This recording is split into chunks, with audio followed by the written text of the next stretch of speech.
Hey, my name is PolishLynx, and this is Connected Hearts visual novel. 2 areas completed, one still is not unlocked, but one we still have to visit. The Kingdom of the Sun. Let us go to the place.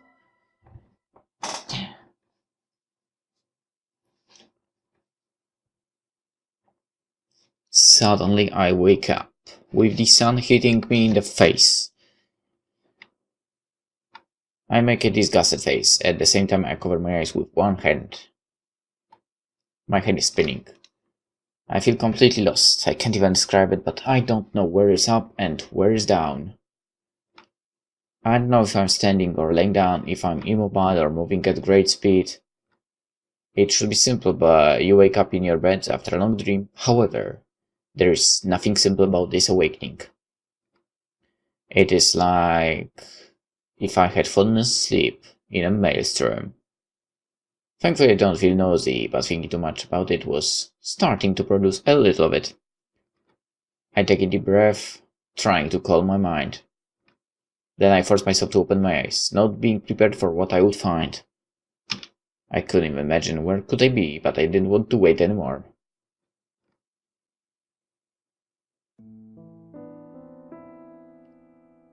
Huh? Playground? What? But why? It was then, when I finally opened my eyes, that the sensation of confusion and nausea disappeared completely. It was sudden. They left me in just the time it took me to open my eyelids and see what was truly before me.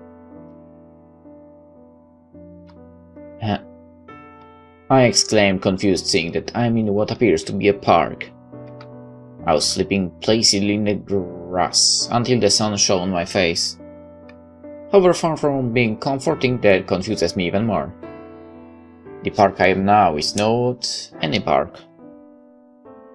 What? Why?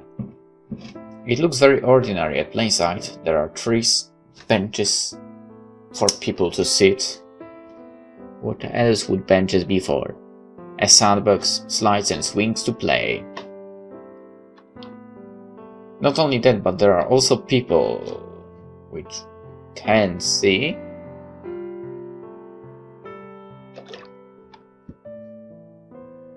I can barely believe it. My heart jumps when I realize that. I open my mouth wide from the incredulity, holding my breath longer than I should. There's people around, but not human beings, at least they don't seem to be. What? It's hard for me to describe it. I blink as I think in the right words, never looking away from them.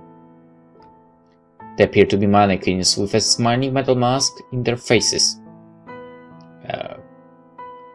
But they don't seem to be made of wood. It's more like they are made with mist? As if they were ghost dolls. The clothes they are wearing are very different from the actual world. Dresses and suits more proper for a fairy tale. Some even wear a crown on top of their heads. They play and laugh with frozen smile in their faces. Their voices are metallic, as if they were robots following a program, faking laughs. Just think about it, sends chills to my spine. Actually, it should be down my spine, but whatever. It is simply disturbing. They don't look dangerous, but the simple idea of something so strange, so unreal, shakes my very core. My mind struggles to comprehend it while my heart feels heavy with the anxiety. Where I am.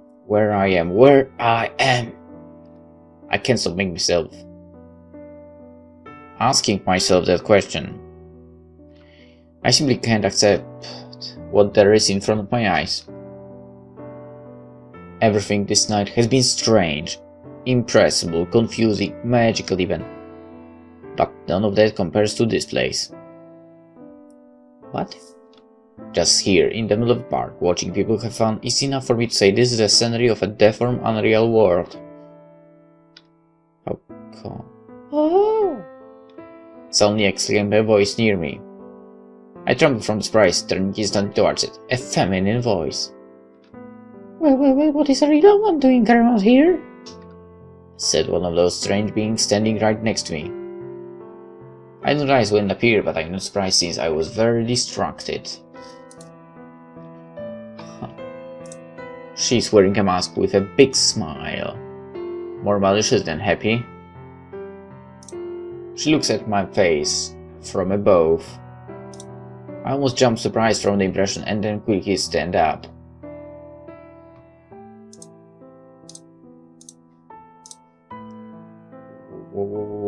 What? Me? Nothing, don't append to me, just ignore me. Was my poor answer, said so nervously that would make a lie detector laugh. Curiously, she laughs too, covering the mouth of the mask with both hands for a second. How normal are you? She exclaimed before laughing again. I have no idea what she means. Normal? I think. Maybe. I don't know.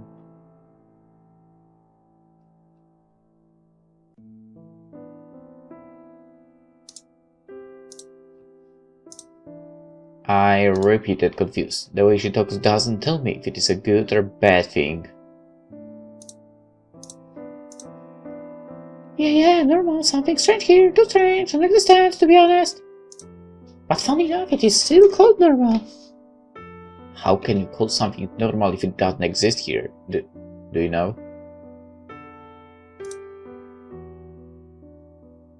After saying that, the masked doll stares at me. I may not be able to see her eyes, but I can feel her piercing look. Suddenly I feel a chill run down my spine. Hey.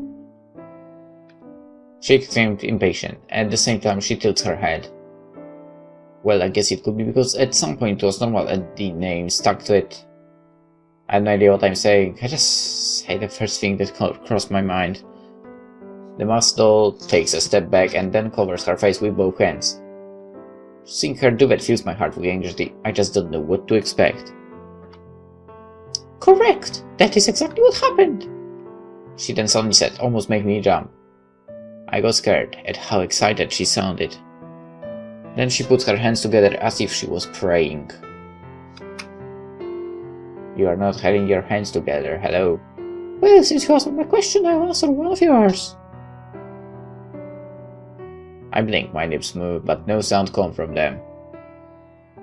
Questions I have plenty, but I don't know which one to make first. However, that wasn't necessary. This place is known as the Kingdom of the Sun, and what you see now are its inhabitants. They have no name, but as you can see, they are no human or animal. I say you are plenty human, she said, talking with perfect calm, as if she could read my mind. I shiver after hearing her. Then turn around to look at the strange being that continued playing as if nothing else mattered. After a couple of seconds, I look back at the masked doll. Why didn't you wait for me to ask the question? I'm feeling confused. I'm not angry, just curious. Because there was no need for it. All visitors ask the same. I actually wanted to ask you out, but... No, ask if you would go out. That would be the good thing. Actually, that would be the question there. But whatever. The masked doll takes a step closer, reducing the distance between the two. That makes me feel slightly uncomfortable. So, since I don't have a name, I won't ask for yours. This place is weird. It's unreal world, and for that very reason, the inhabitants can't see anything that is real. They can't see you. They can't see me? Then how did you manage to... What? I interrupt her with that question. Suddenly I feel cold. It's not a chill, it's more as if someone had stolen all the heat from my body. I feel a big hole in my heart, not knowing why. The masked doll shakes her head side to side. No one can do it except for me, because I am very, very special. Wink, wink. After saying that, she covers her lips with both hands and pretends to laugh. I don't know if she was trying to be funny, but it is uncomfortable for me a little bit. She then fixes her eyes on me. I tremble, surprised. It makes no sense, but even while wearing a mask, I can tell what her expression is, or at least imagine it. However, there is another person who can see you. The only person who can help you with your problems. Oh. Now. Now you've got my attention. After saying that, she plays with her fingers. I wish I could actually see her doing that.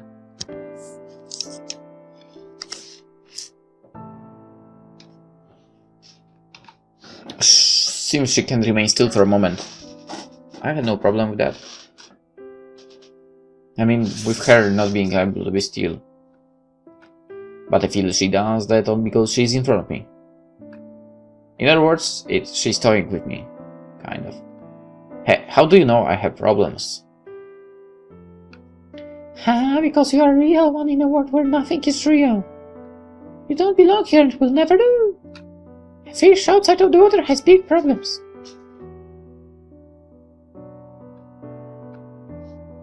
And you are that fish right now. So basically you are kind of saying he's dead. Because that's what happens to the fish out of the water, basically.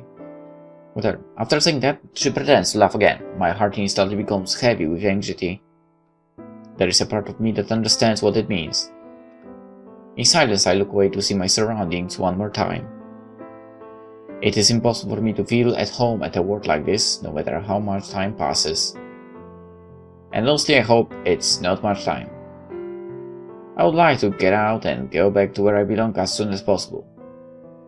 I blink and look back at her, who remains completely still as if she had suddenly turned to stone. I swallow saliva and try to ignore it. Well, who is the person you were talking about? The masked doll doesn't react.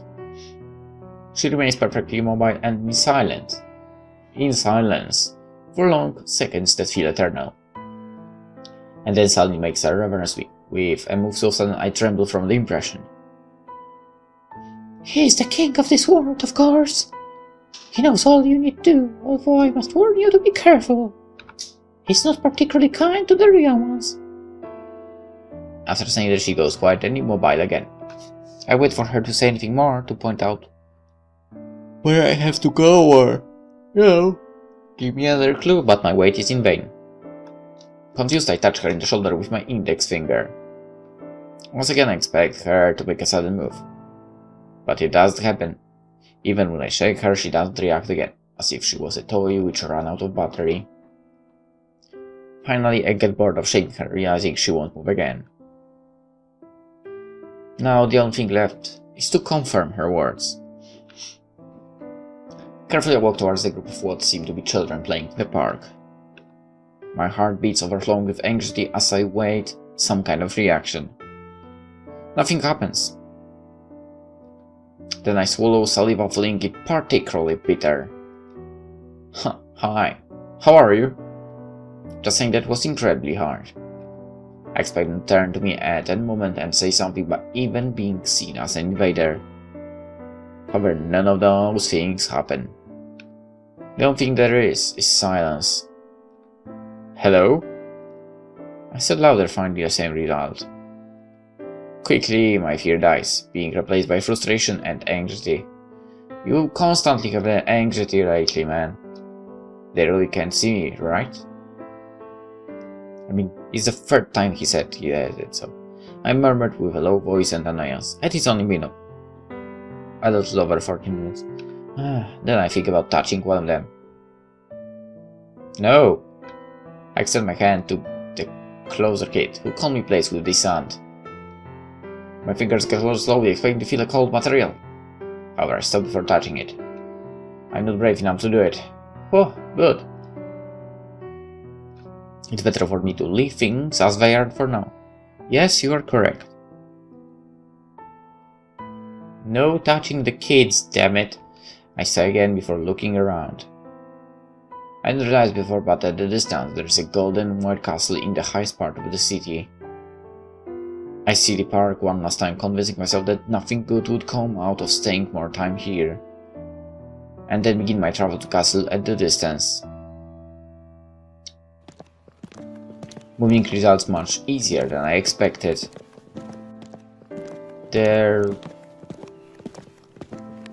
is a road with yellow stairs that lead to the castle. Impossible to miss them. The way is unspeakably long. However, no matter how much time passes or how many steps I go up, I never feel tired. I'm not thirsty nor sweat under the sun. Lucky bastard. I'm always relaxed and full of energy, at least physically. You lucky... My mind on the other side is an incomprehensible chaos. As I ascend, I watch the inhabitants of the place. The children sing or run about and recognized only by their smaller size. Adults meanwhile work hanging clothes on the roof, cleaning the streets or in buildings from which smoke comes out.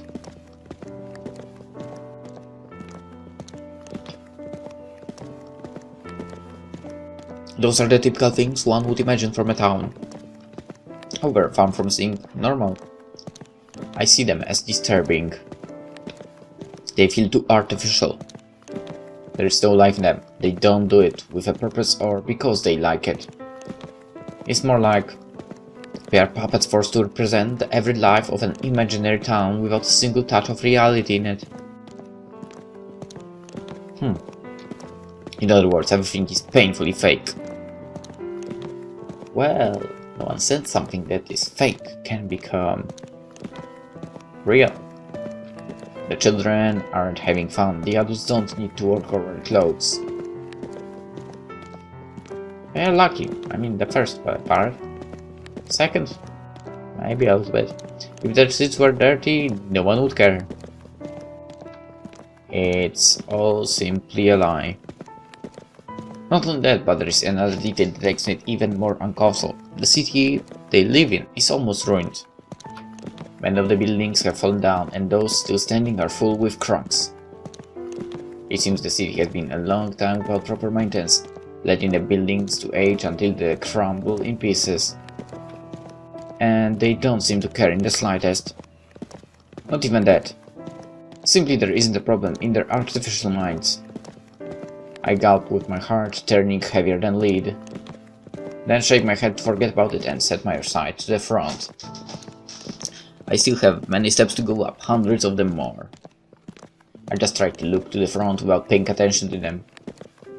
At least what the masked doll said before seems to be true. They can't see me.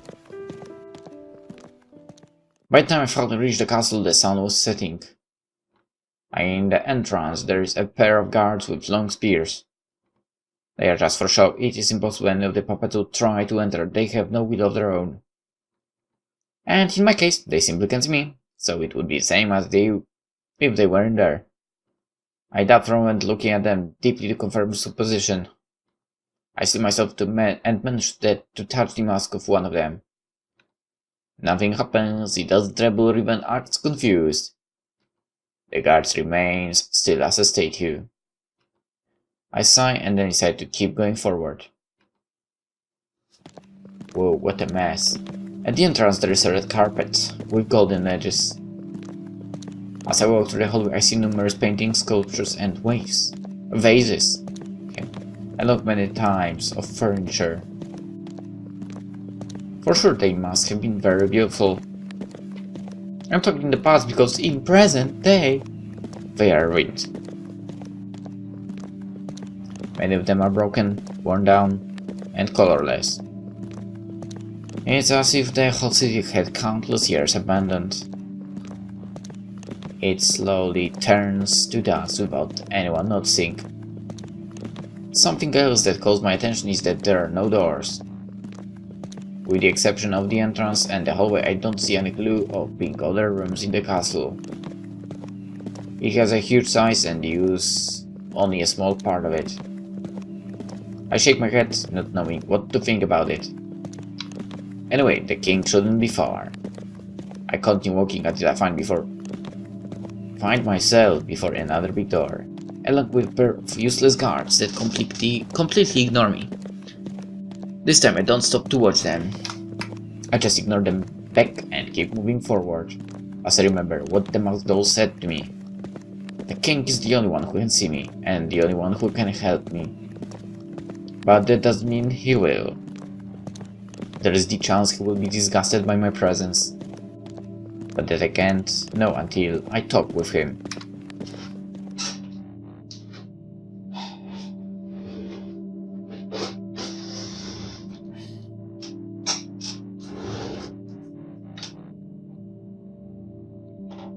Finally, I arrived to the throne room. A room very big with a second floor where dozens of puppets look down. I know they can't see me, they don't even move, so it would be more appropriate to say there isn't a life in them, they are just furniture.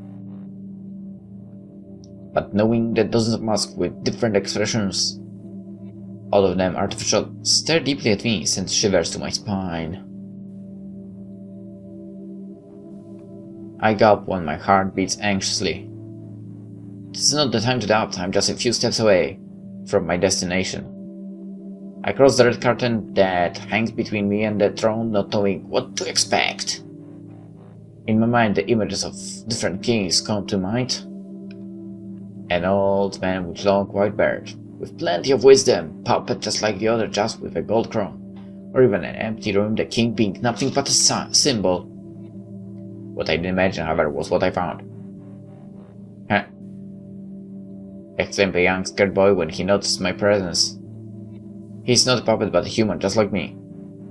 He wears a red cloak and a cardboard golden crown, as if it was just a toy. More than a king, he seems someone who plays to be one, but that feels fitting for this world of farces. Who are you? How did you come to this place? I look at him for a couple of seconds before looking down. I don't know if I should kneel before him or simply speak to him like any normal person. Speak naturally, kneel before him.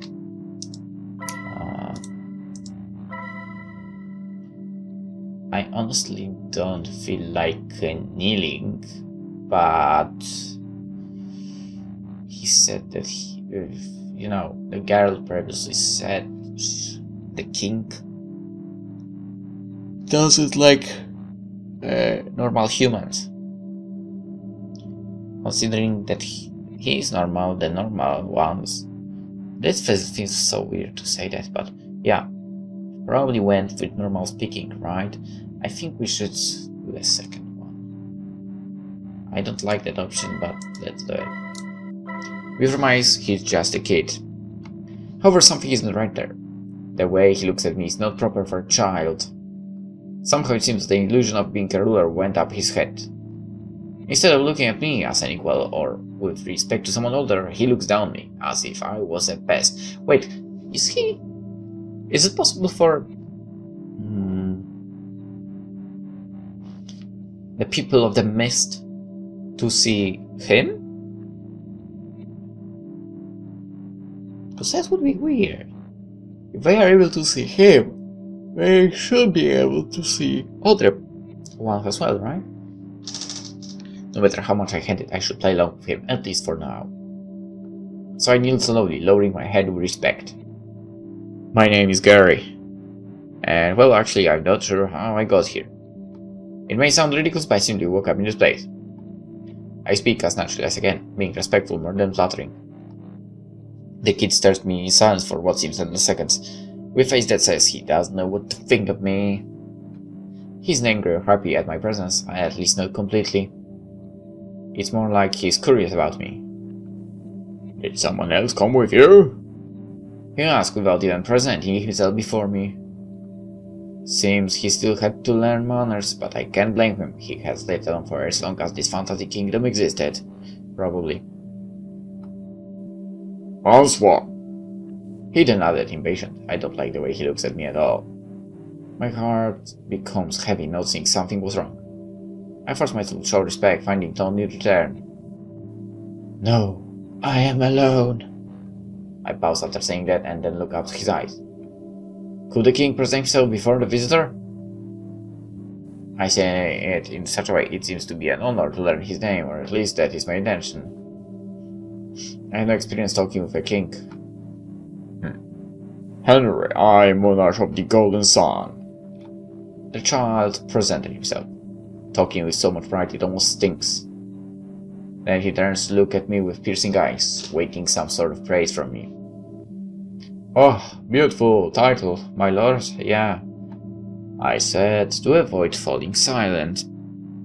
Now it's clear to me that he isn't a normal child. He was brainwashed with the title of a king. Then I remember something very important. The master told me he could help me. King Henry, if you allow me to question, do you know some way to leave this world? I don't wish to be a bother for too long. I feel disgust at my own behavior, but it doesn't look like I have other options. I'm afraid he might order the puppets to like me if I make him angry. But they can't see you, so... Every second that passes is too long. After hearing him, I can't help but think he needs a good spanking to correct his tone. But you are right, I do know the exit. There is a well where images of other worlds reflect. However, it is blocked. I ordered to be so that no reals can enter the kingdom of the sun. Oh, well, I guess they failed. After saying that, Henry stares me full of disdain, sharp as blade. I know how you came here, but it seems it wasn't from there. You sure about that? I blink confused. They note in silence. Nope. I just woke up in the middle of a park. I don't know how I entered, but it wasn't by the well. That I can assure you. Well, it hasn't been precisely the nicest conversation, but I got to admit it was useful. At least now I knew what I had to do to get out. Once again, I lowered my head with respect. My king, I have petitioned. If you could open the well so I can go back where I belong. That way I wouldn't bother you anymore. From my point of view, it is a very tempting offer, but seems Henry isn't convinced about it. He stares deeply at me while thinking, until he finally speaks. No, if I do that, more real ones could enter. That would be our end. The well must remain sealed even more. I'll order my guards to redouble the vigilance.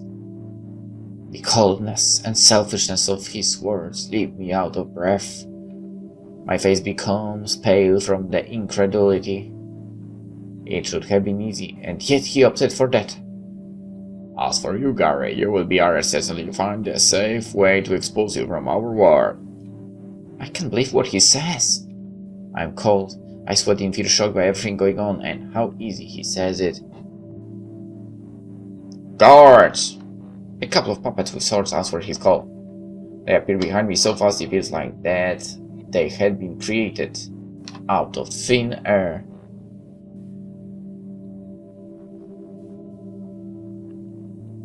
Take him away.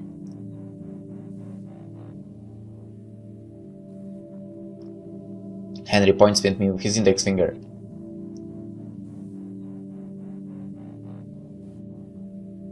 The puppets don't doubt it in grabbing my arms and pulling me away from his presence. Oh.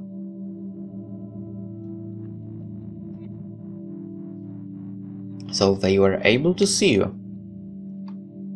It's weird, seems that they can see me now. Or maybe they always could and simply decided to ignore me.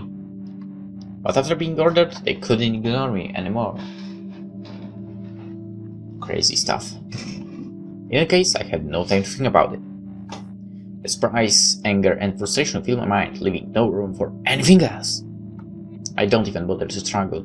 They are armed and their grip is so hard it hurts. They drag me back all the hallway to the exit.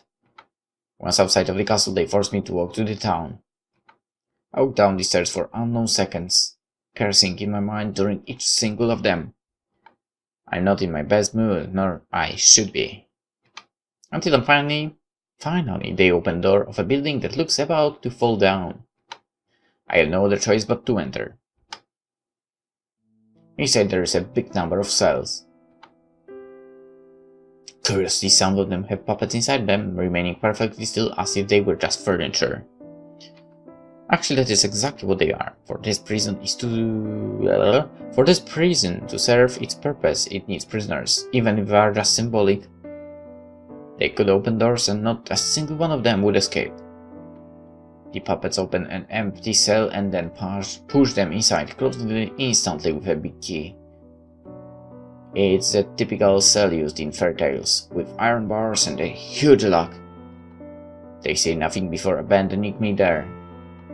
I don't say a word either, there is no reason to, they clearly can't hear me. The only thing I do is sigh just before kicking the door out of frustration.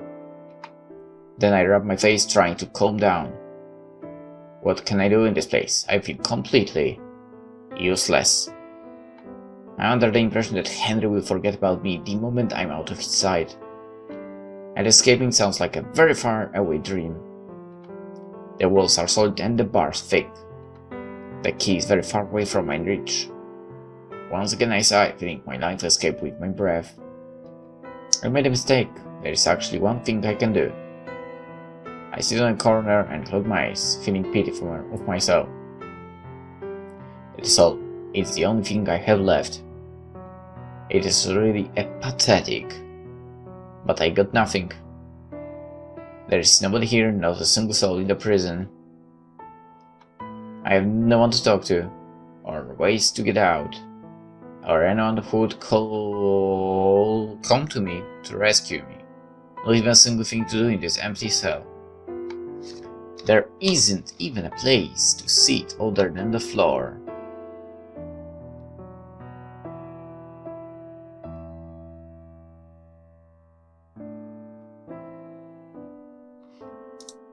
It tears my heart just think about it, that I'll be here forever.